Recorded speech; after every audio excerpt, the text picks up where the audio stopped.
आम का अचार। स्कूल का लंच टाइम है। सबने अपना लंच बॉक्स खोला।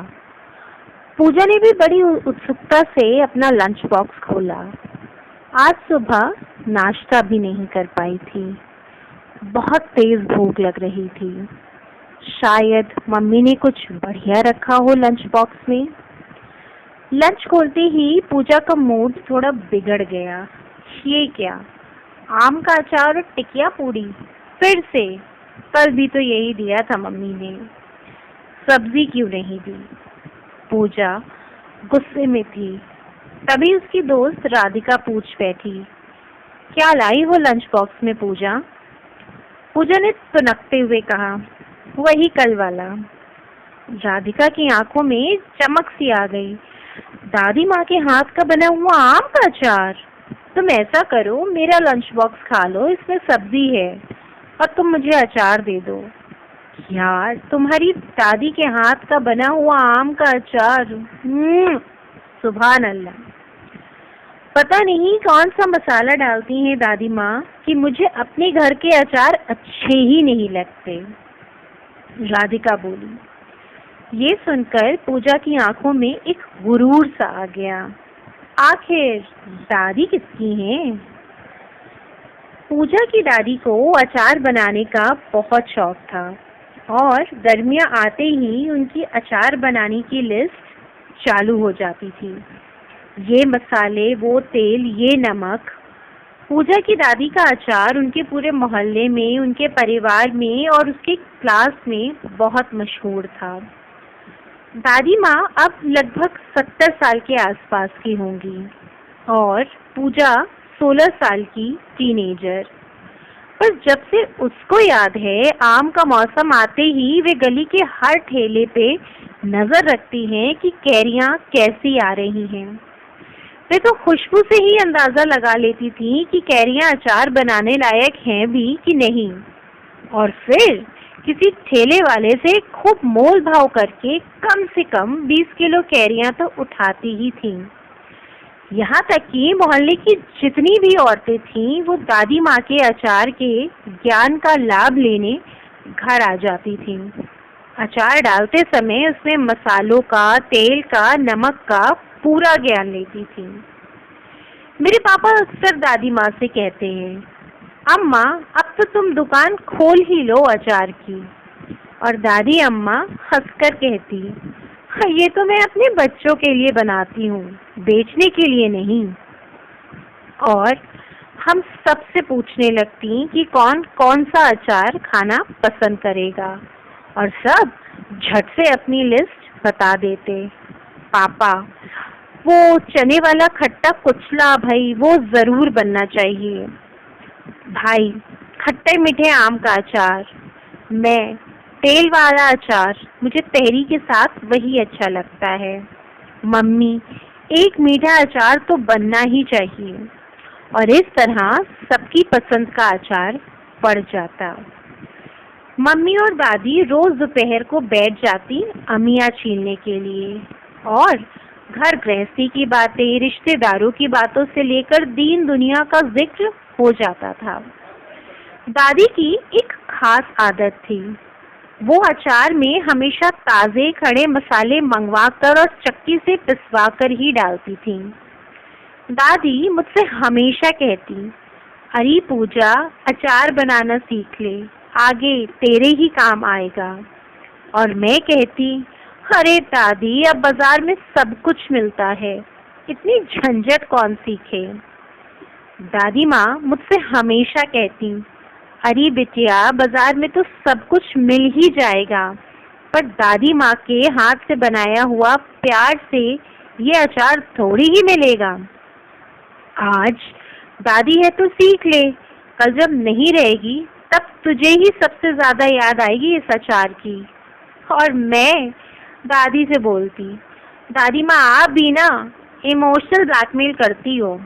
और फिर मैं बेमन से वहीं बैठ जाती और मम्मी और दादी को अचार बनाते देखती। दादी माँ मुझे याद कराने के लिए जोर जोर से बोलती थी ताकि मेरे दिमाग में बैठ जाए। इतनी मिर्च, इतना धनिया, इतना तेल, इतना नमक, और मैं चुपचाप बेमन से सुनती और भूल जाती। अचार बनाने के दौरान जो सबसे बुरा काम मुझे लगता था वो था अचार को छत पर ले जाकर धूप में रख के आना और शाम होते ही छत से उतार कर लाना। और अगर इस दौरान कहीं आंधी पानी आ जाए तो बस मैराथन ही करनी पड़ जाती थी। दादी बोलती, अरे भाग के जाओ वरना अचार में पानी पड़ गया तो अचार सड़ जाएगा। मैं और मेरा भाई हमेशा छत पर अचार रखने के काम को एक दूसरे पर टालते जाते, तुम जाओ, और इसका सुलह हमारी माँ कराती थी।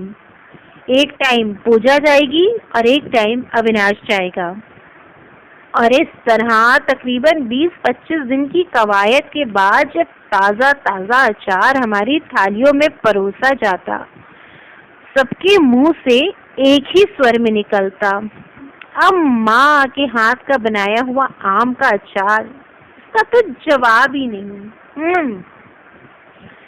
धीरे धीरे जैसे मैं बड़ी होती गई, अचार और घर गृहस्थी के जरूरी कामों को मेरे भावी जीवन के लिए जरूरी बताकर मुझे सिखाया जाने लगा।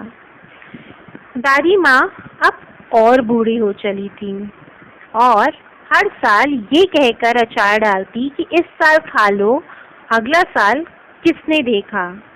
और इस तरह दादी माँ का 78वां बसंत भी आ गया। इसी साल मेरी शादी भी हुई। मेरी शादी के ठीक 8 महीने बाद दादी माँ स्वर्ग सिधार गईं। अब की गर्मी में अचार भी नहीं पड़ा। गर्मी आते ही मेरे पति, जो अब तक दादी माँ के अचार के मुरीद हो चुके थे, बोले, दादी माँ के हाथ का अचार मैं ज्यादा नहीं खा पाया पूजा, तुम बहुत लगी थी। ये सुनकर मैं थोड़ा सा उदास हो गई। मैंने मम्मी को फोन पे मिलाया और पूछा, दादी माँ के हाथ का बना हुआ अचार कुछ बचा है? मम्मी बोली, हाँ थोड़ा सा तो बचा है, अब यही उनकी आखिरी निशानी है, मैं तुम्हें एक शीशी में दे दूंगी। आज मेरे हाथ में दादी माँ के बनाए हुए अचार की आखिरी शीशी है, उनकी आखिरी निशानी। मैं उसे सीने से लगा लिया। ऐसा लगा मानो दादी माँ मुझे सीने से लगाए हुए हों। आज मुझे दादी माँ की वो बात रह रह कर याद आ रही है जब वो मुझसे कहती थी कि पूजा, अचार बनाना सीख ले, तेरे ही काम आएगा। आज मैंने खुद से एक निश्चय किया कि दादी माँ की इस परंपरा को मैं यूं ही खत्म नहीं होने दूंगी। मैं अपने घर के लिए भी अचार बनाऊंगी और इस स्वाद को लोगों तक भी पहुंचाऊंगी। आज दादी माँ को गए हुए पूरे 3 साल हो गए। मेरा बेटा बहुत ही चटखारे लेकर मेरे हाथ का अचार खाता है, पर पता नहीं क्यों मैं दादी माँ वाला स्वाद ला ही नहीं पाई, जबकि मैं उनके ही तरीकों का इस्तेमाल करती हूँ। पर शायद मैं दादी माँ के प्यार का स्वाद नहीं ला पाई जो वो अपने अचारों में भर भर के डालती थी। आज दादी माँ के नाम से मेरा एक छोटा सा अचार का कारोबार भी है, दादी माँ के अचार। अब जब दादी माँ नहीं है तो मुझे एहसास होता है दादियों और नानियों के पास बैठना इतना भी बोरिंग नहीं होता है। उनके पास हुनर का एक बेशकीमती खजाना होता है। जिस अचार को सीखने में मैं लगभग गुस्सा हो जाती थी, आज उसी अचार ने मुझे स्वाभिमान के साथ कमाई करने का एक जरिया दिया है। मुझे अपनी दादी माँ की इस परंपरा पर गर्व है।